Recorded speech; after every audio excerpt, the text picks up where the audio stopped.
शनिवार दिनांक 21 फेब्रुवारी 2026 रोजी सकाळी 8 ते 8:15च्या दरम्यान सीना नदी पात्रातून अवैध वाळू उपसा करून वाहतूक सुरू होती। यावेळी महसूल विभागाचे पाकणी येथील तलाठी घोडके कोंडी मंडळ अधिकारी स्वामी यांनी वाहनाचा पाठलाग करत वाहन थांबवण्याचा प्रयत्न केला।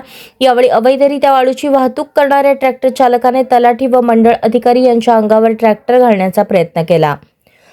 पाकणी येथील तलाठी आणि मंडलाधिकारी आपला जीव वाचवण्यासाठी दाट लोकवस्ती असलेल्या वर्दळीच्या ठिकाणी आले असता त्यांचा पाठलाग करत ट्रॅक्टर चालक रस्त्याच्या वर्दळीच्या ठिकाणी वाळूने भरलेला ट्रॅक्टर घेऊन आल्याने नागरिकांमध्ये भीतीचे वातावरण निर्माण झाले। सकाळची वेळ असल्याने रस्त्यावर मोठ्या प्रमाणात वर्दळ होती। यावेळी ट्रॅक्टर चालक गर्दीचा फायदा घेऊन ट्रॅक्टर सोडून फरार झाला।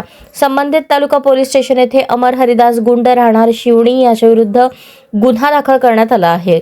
तालुका पोलीस स्टेशनचे पोलीस निरीक्षक देशपांडे यांच्या मार्गदर्शनाखाली अधिक तपास हेड कॉन्स्टेबल जगताप करत आहेत। पाकणी येथील सीना नदीतून मोठ्या प्रमाणात राजरोसपणे अवैधरित्या वाळू उपसा होत आहे। याविषयी पाकणी ग्रामपंचायतीचे लोकनियुक्त सरपंच बालाजी येलगुंडे यांनी या अगोदरच जिल्हाधिकारी सोलापूर, पोलीस निरीक्षक तालुका पोलीस स्टेशन उत्तर सोलापूर, DYSP तहसीलदार उत्तर सोलापूर आदी ठिकाणी लेखी तक्रार दिलेली आहे। त्यावर संबंधितांनी कोणतीही कारवाई केली नाही।